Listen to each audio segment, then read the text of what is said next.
اور اس میں ڈنڈ پڑ گیا. کہتا ہے کہ میں غصے سے باہر نکلا. جب باہر نکلا تو میں نے دیکھا کہ ایک بچہ ہے وہ رو رہا تھا.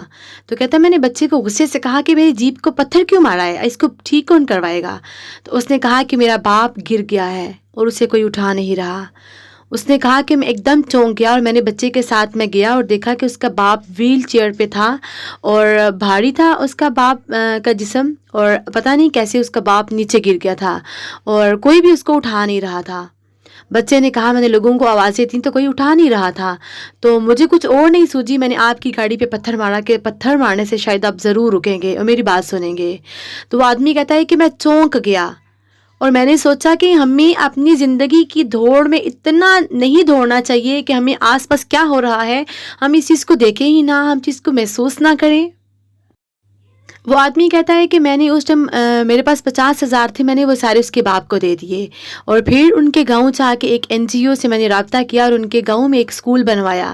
اور کہتا ہے کہ مجھے لگتا تھا شاید یہ اس چیز کا کچھ کفارہ ہو سکے کہ جو ہم اپنی زندگی میں مگن, دوسروں سے بے خبر اپنی ہی زندگی میں جیے جاتے ہیں. یہاں پہ یہ مثال دینے کا مطلب یہ تھا کہ ہمیں اپنی زندگی میں رکنا چاہیے اور ان چیخوں, ان آوازوں کو جو ہمیں محسوس ہوتی ہیں, سنائی نہیں دیتی, ہمیں ان کو بھی سمجھنا چاہیے, ان کو بھی سننا چاہیے. کہیں پہ ہمارا کوئی کزن, ہمارا کوئی ہمسایہ, ہمارا کوئی جاننے والا دوست, پھپھو, خالہ, کہیں نہ کہیں کوئی نہ کوئی رشتہ ایسا ضرور ہوتا ہے کہ جس سے ہماری ضرورت ہوتی ہے. حالی بات پیسے کی نہیں ہوتی, کسی کو پیسے کی نہیں, کسی کو آپ کے میٹھے لفظوں کی بھی ضرورت ہوتی ہے. اور شاید آپ کے میٹھے الفاظ کسی کی باتوں, کسی کے دکھوں کا مداوا بن سکیں, کسی کے دکھوں پہ مرہم بن سکیں. تو ضرور کوشش کریں, اپنے آس پاس والوں کا ضرور خیال رکھیں, کیونکہ یہ زندگی بہت مختصر ہے اور ہم حالی ہاتھ آئے تھے اور ہم نے حالی ہاتھ جانا ہے. اور یہی کوشش کرنی چاہیے کہ جب اس دنیا سے جائیں تو کوئی ہمارے لیے رونے والا ہو. اس دنیا سے جائیں تو اچھی یادیں, اچھی باتیں لوگوں کے دلوں میں ہم دفن کر کے جائیں کہ ہمیں بھولنا آسان نہ ہو. اس اچھی بات کے ساتھ ہاں, مجھے یقین کریں اتنا پیار جو اٹلی والوں سے ملا میں اس کو بھول نہیں سکتی. اور پھر جب باجی کو پتہ چلا کہ میں لوکل آئی ہوں تو انہوں نے مجھے کہا کہ جب آپ نے واپس جانا ہے تو ہم آپ کو ٹرین اسٹیشن پہ, اگر آپ بائی ایئر جا رہی ہیں تو آپ کو ایئرپورٹ پہ ہم ضرور چھوڑ کے آئیں گے, آپ نے اکیلے نہیں جانا. اور پھر مجھے چونکہ واپسی پہ جو ہے بائی ایئر ٹکٹ بہت مہنگی تھی اور ٹرین کی ابھی اویلیبل نہیں تھی, تو میرے پاس جو بس کی ٹکٹ تھی میں نے وہی لے لی اور پھر مجھے وہ چھوڑ کے گئیں. اور تب مجھے یاد آ رہا تھا کہ انسانیت کا رشتہ بہت پیارا ہے.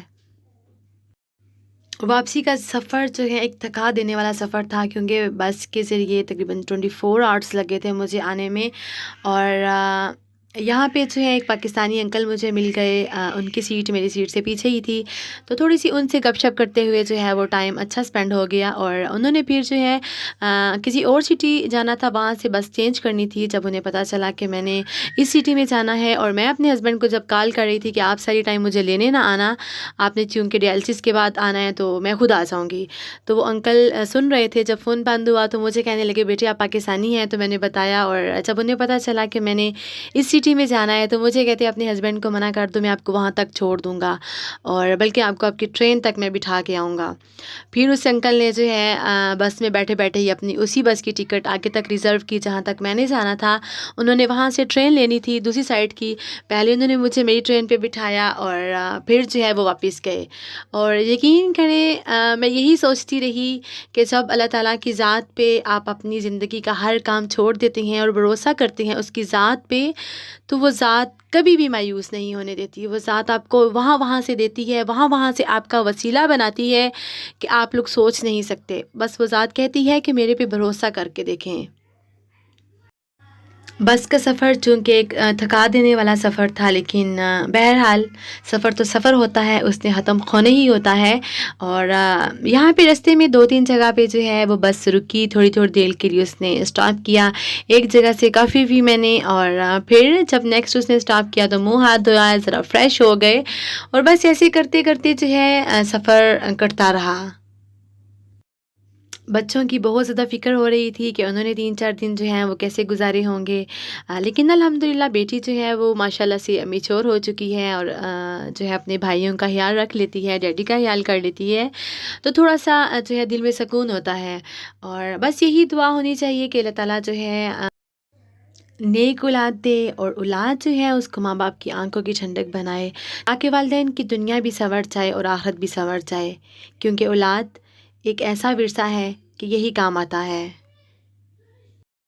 اٹلی جس کام کے لیے گئی تھی وہ فنگرز وغیرہ میرے ہو چکے تھے، 2 پیپرز جو ہیں بنوانے والے تھے بن چکے تھے، ایک پیپر ابھی نہیں بنا، تو وہ چونکہ مجھے جلدی واپس آنا تھا تو پھر میں نے انہیں کہا کہ میں میل کر دوں گی بنوا کے۔ گئی تو وہاں پہ میں 3-4 دن کے لیے تھی، لیکن یہ 3-4 دن مجھے 4-5 سال پیچھے لے گئے، اور بہت زیادہ یادیں، بہت ساری باتیں مجھے یاد دلائیں۔ پھر میں نے جانا تھا اپنے آفس بھی، وہاں جن کو ہم نے دیا تھا وہاں پہ ہمارا سامان کچھ پڑا ہوا تھا، اور جب وہاں پہ گئی تو ان ساری چیزوں کو میں نے مس کیا،